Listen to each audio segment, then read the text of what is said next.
여러분 오늘도 하나님의 은혜 가운데 또 하나님의 사랑 온전히 붙들고 사는 귀한 하루 되시기를 주님의 이름으로 축원합니다.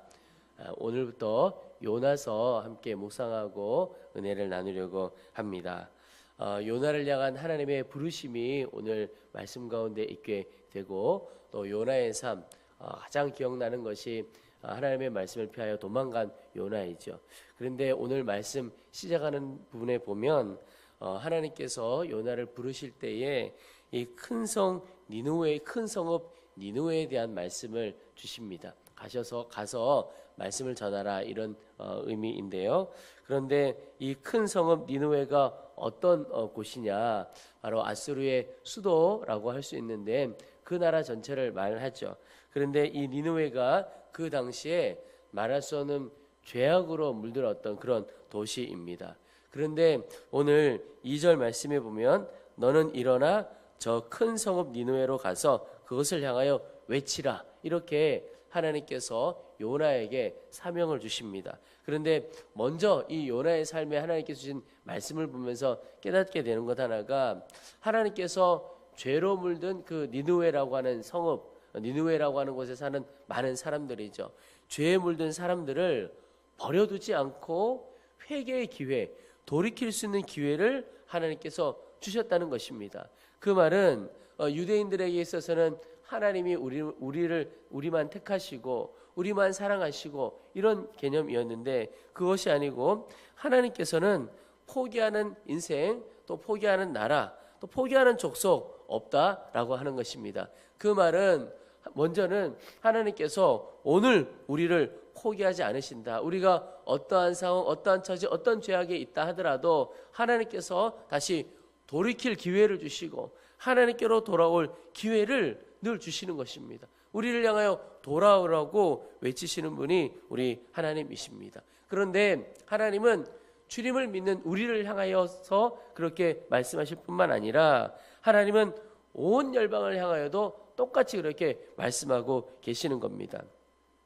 하나님에게 있어서 주님을 알지 못하고 주님의 뜻대로 살아가지 못하는 온 열방은 하나님의 아픈 손가락과 같습니다. 아픈 자식이죠. 우리가 자식이 여럿 있어도 잘된 자식이 아니고 어렵고 고통받고 힘든 부모의 마음을 어렵게 하는 그런 자식, 아픈 손가락이라고 하죠.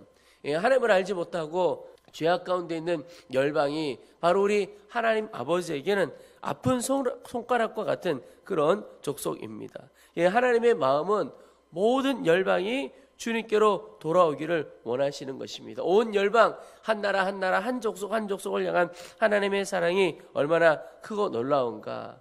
여러분, 우리가 분명히 알아야 할 것이, 주님은 나 한 사람을 위해서 십자가에 못 박히셨습니다. 이게 분명한 사실입니다.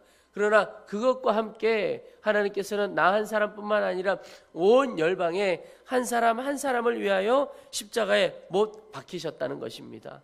우리를 향한 주님의 사랑, 온 열방을 향한 주님의 사랑이 그렇게 크고 놀랍다는 것입니다.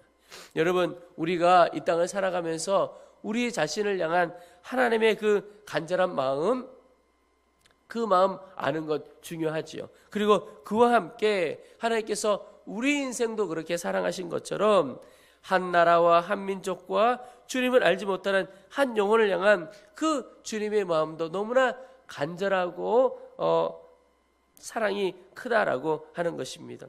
여러분, 하나님께서는 요나와 같이 모든 주의 자녀들, 주의 성도들에게 주님을 알지 못하는 자들에게 가서 복음 전하게 하는 사명을 우리 가운데 다 주신 것입니다. 여러분, 오늘 우리가 해외로 또 알지 못하는 곳으로 나아가지 못한다 할지라도, 하나님, 내가 오늘 살아가고 내가 오늘 밟아가는 그 땅, 내가 만나는 모든 사람들 속에 주의 사랑을 전하는 자가 되어지게 해달라고. 여러분, 하나님께서 오늘 우리와 우리 교회를 그렇게 부르신다는 것을 꼭 기억하고, 주님, 오늘 제가 주의 사랑의 통로, 주의 복음의 통로 되어지도록 도와주시옵소서. 먼저 기도하며 나가기를 소망합니다. 하나님께서 요나를 부르셨습니다. 그런데 오늘 말씀에 보면 요나가 단번에 그 하나님의 부르심을 피하여 도망가는 장면이 나옵니다.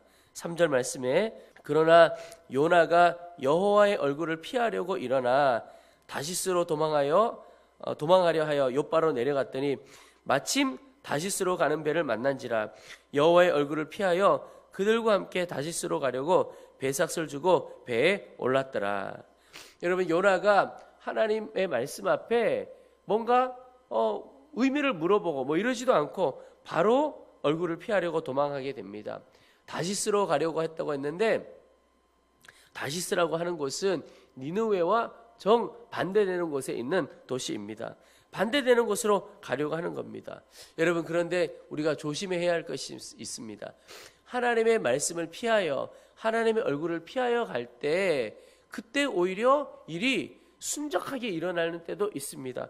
여기 보시면 다시스로 가려고 욥바로 딱 갔습니다. 갔더니 다시스로 가는 배가 딱 있는 겁니다. 여러분, 이런 경우를 만날 때 야, 주님이 예비하셨구나 이렇게 하시면 안 되는 겁니다.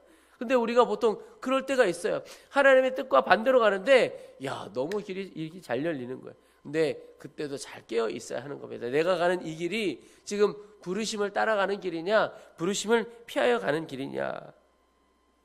5절에 보면 사공들이 두려워하여 각각 자기의 신을 부르고 또 배를 가볍게 하려고 그 가운데 물건들을 바다에 던지니라. 그러나 요나는 배 밑층에 내려가서 누워 깊이 잠이 든지라. 여러분, 부르심을 피하여 도망가는 사람, 이 사람은요 모든 것을 다 피해가고 싶은 겁니다. 그러니 요나가 그 풍랑이 일어남에도 불구하고 어디 가서 자고 있습니까? 배 밑층에 내려가서 누워 깊이 잠든 겁니다. 여러분, 우리가 무슨 일을 하려고 할 때 그거 너무너무 하기 싫어요. 그러면 어떤 일이 벌어지죠? 잠이 충만하게 옵니다. 이 피해 도망가는 거예요. 그냥 피곤해서 자는 게 아니고 다 도망가고 싶은 겁니다. 여러분, 그런데 요나가 이렇게 하나님의 부르심을 피하고 하나님에게서 도망갔습니다. 깊은 잠 가운데 들어 있었습니다. 여러분, 하나님의 부르심과 우리의 생각, 우리의 본성과는 늘 충돌을 일으킬 때가 많습니다.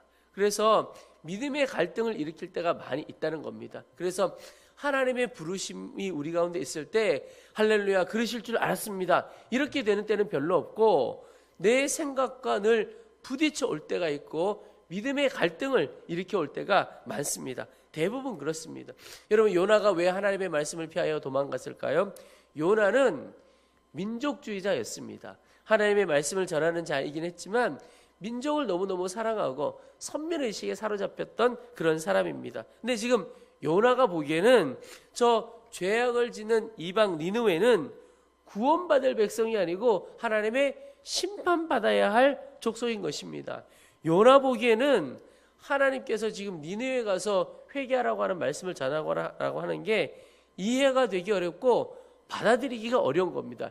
이해는 나중에 하더라도 받아들이기가 너무너무 어려운 거죠. 마치 요나에게 주셨던 이 말씀을 오늘 우리나라의 역사에 비한다면 이런 것과 비교할 수 있습니다. 마치 일제시대 때 너무너무 고통을 겪었던 그 사람에게 일본에 가서 복음 전하라고, 일본 사람들에게 사랑을 전하라고 그렇게 말씀하시는 것과 비슷하지 않을까, 그렇게 여길 수가 있는 겁니다. 그런 입장에 얼마나 어렵겠습니까? 지금도 우리나라 사람들 안에는 운동 경기하면 다른 나라에는 다 져도 어디에는 지면 안 됩니까? 일본에는 지면 안 되는 겁니다. 왜요? 우리 마음에 그런 상처와 한이 있는 겁니다.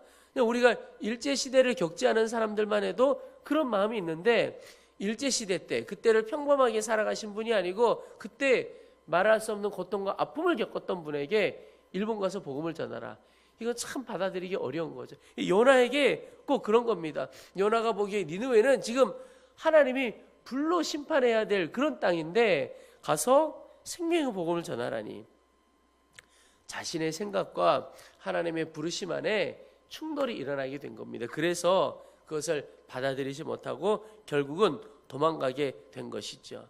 여러분, 오늘 하루도 하나님께서 우리를 향하여 주시는 말씀, 하나님의 인도하심과 부르심은 늘 우리의 생각과 충돌될 때가 있습니다. 어떤 일을 사랑하라, 용서하라, 어떤 일을 섬기고 배려하라, 뭐 이런 것들이 충돌이 될 때가 있습니다. 근데 여러분, 그 충돌될 때 요나처럼 도망가고 또 배 밑창에 내려가서 잠자고 이러지 않고 오히려 주의 마음을 알고 주님께 온전히 순종할 수 있게 되기를 축원합니다. 그 길이 결국 우리가 빨리 가는 길이고 사는 길입니다. 여러분, 우리가 하나님의 부르심과 하나님의 손에서 피할 수 없다는 사실을 알아야 합니다. 6절에 이 파도가 너무너무 세니까 선장이 이야기를 합니다. 자는 자여 어찌함이냐, 일어나서 내 하나님께 구하라. 혹시 하나님이 우리를 생각하사 망하지 아니하게 하시리라. 그리고는 7절에 제비를 뽑게 됩니다. 근데 제비를 뽑으니까 마지막에 보면 제비가 요나에게 뽑힌지라. 지금 배가 뒤집혀서 다 망하게 되는 그때에 이게 도대체 무슨 일인가? 누구 때문에 이런 일이 벌어졌는가? 하다 보니까 결국은 요나에게 오게 된 거죠. 여러분, 그 배에 얼마나 많은 사람이 탔겠습니까? 그런데 제비를 뽑고 뽑았는데 누가 나와요? 요나가 나온 겁니다.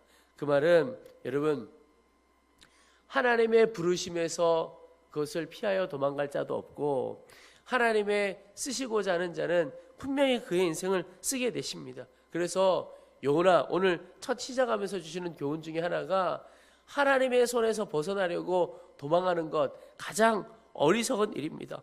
도망가도 제비를 뽑는데 결국 뽑히게 되고 하나님께서 추격해 오시는 거죠. 여러분, 요나가 얼마나 뻔뻔한 사람이냐.